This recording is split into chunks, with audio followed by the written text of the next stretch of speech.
Imagine a city gripped by terror, where a shadowy figure taunts police with chilling letters, claiming a demon-possessed dog commands him to kill.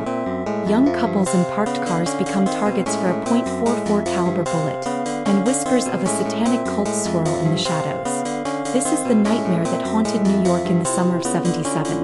But was the man behind it all acting alone? Or was he just the fall guy for something far darker?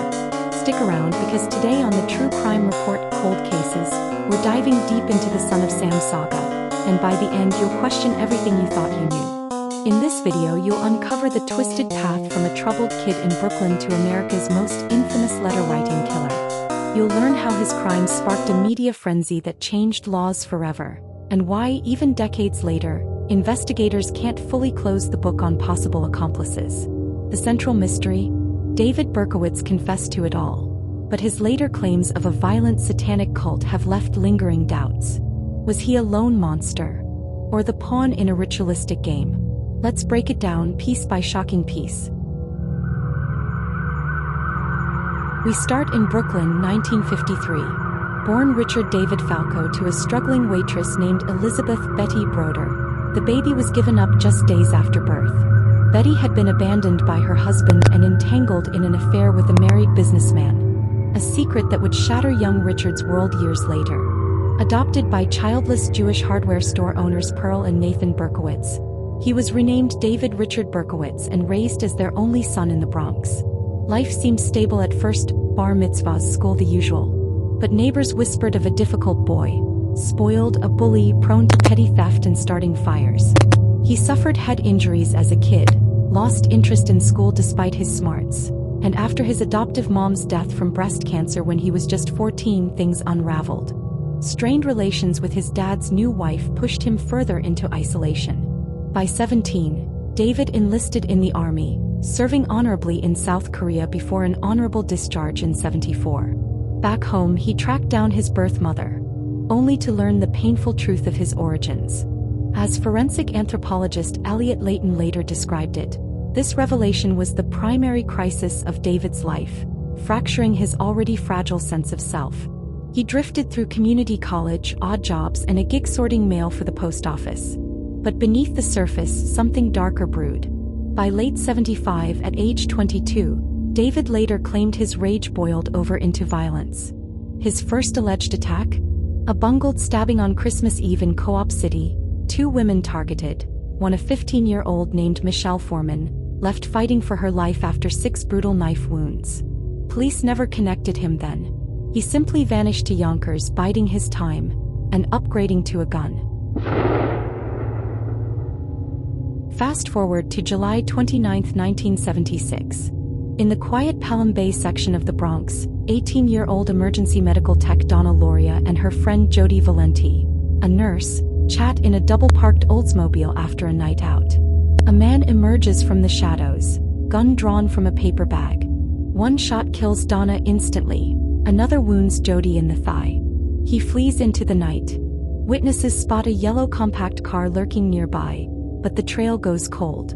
Just months later, on October 23 in Flushing, Queens, Carl DeNaro and Rosemary Keenan park near Bound Park. Glass shatters, bullets fly. Carl's hit in the head, needing a metal plate to survive. Rosemary escapes with cuts from flying shards. They never saw him. Ballistics, .44 caliber, deformed slugs that seemed impossible to trace. Police wonder, was the shooter mistaking Carl's long hair for a woman's?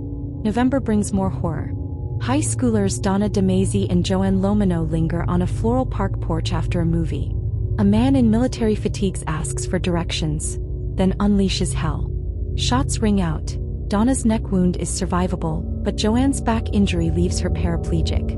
A neighbor glimpses a blonde man fleeing. January '77. Christine Freund and her fiancé John Deal sit in his car near a Queens train station. 3 blasts pierce the night. Christine, shot twice, dies hours later. John barely escapes with scratches. For the first time, police hint at a link, all .44s, all targeting young women with long dark hair. Sketches circulate, 1 black-haired, 1 blonde. Multiple suspects?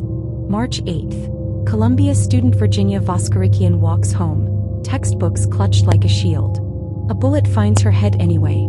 She's dead blocks from Christine's scene. Media erupts. The .44 caliber killer is born. But as the bodies pile up, so does the fear. New Yorkers lock doors, clip hair short by wigs in droves. What drives this phantom? And how does he always know where to strike next? April 17, 1977. Alexander Esau and Valentina Suriani park on a Bronx service road. 4 shots, both dead, heads shattered. Near the bodies, a letter. Hand-scrawled, mocking, "I am the son of Sam. Monster. Go out and kill," commands Father Sam. It taunts Captain Joseph Borelli, promises more blood for an aging demon in a black dog. Police withhold it at first, but leaks make Son of Sam front-page news. The letter's ravings: "Sam loves to drink blood. I live for the hunt," paint a portrait of madness. Psychologists profile him: paranoid, schizophrenic, demon-possessed loner. But is it real? Or theater? May 30th. A letter lands at the Daily News addressed to columnist Jimmy Breslin.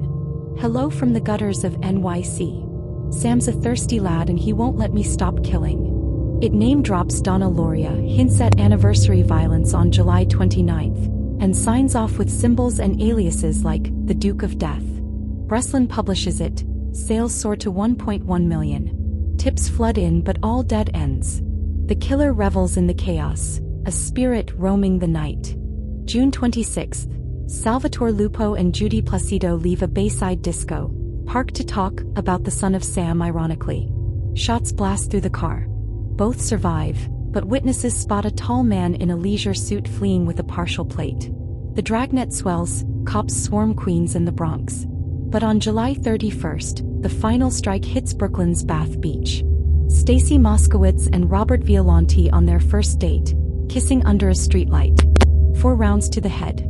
Robert loses an eye. Stacy, the only blonde victim, dies. The anniversary passes in blood.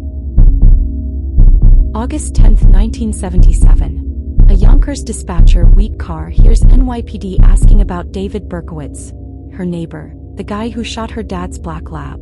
The name Sam clicks. Cops swarm his yellow Ford Galaxy outside 35 Pine Street. Inside, a duffel of ammo, crime maps, a threat to the task force. They wait. At 10 p.m., Berkowitz emerges. Detective John Folotico presses his gun to the temple. "Who have I got?" Berkowitz smiles, that big, inexplicable grin, and whispers, "I'm Sam. David Berkowitz." In the car, his .44 bulldog. He confesses it all in 30 minutes flat. The dog? A demon named Sam, barking orders for blood. The letters? His twisted poetry. The fires? Over 2,000 arsons as the Phantom of the Bronx. New York exhales. But the nightmare's just beginning. Indicted for 8 shootings, Berkowitz pleads guilty to 6 murders in '78, earning 6 life sentences, concurrent, parole eligible after 25 years. He later admits the dog devil tale was a hoax, born of rejection and rage. Media fame? He soaked it up, inspiring Son of Sam laws to block profiting off crimes. Though the federal version was struck down by the Supreme Court in 1991 as a free speech violation. But in the 90s, a twist. Berkowitz claims he was in a satanic cult since '75, firing only in 2 incidents. Accomplices, including dead brothers John and Michael Carr, allegedly pulled triggers with lookouts and drivers. He ties it to unsolved arsons, even hints at the Arliss Perry murder. A 1996 probe reopens the case, but findings fizzle, suspended, not closed. Skeptics like FBI profiler John Douglas call it fantasy.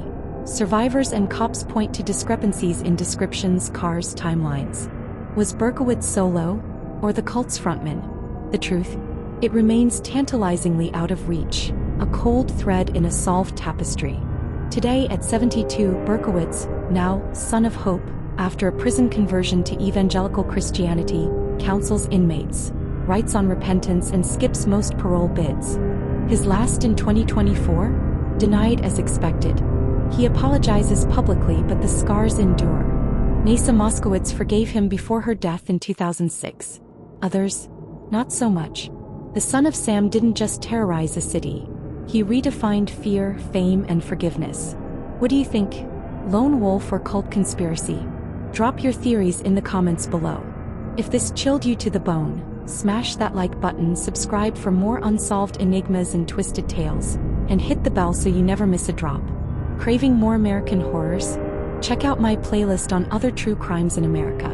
In the meantime, stay curious and stay safe. This is the True Crime Report, Cold Cases.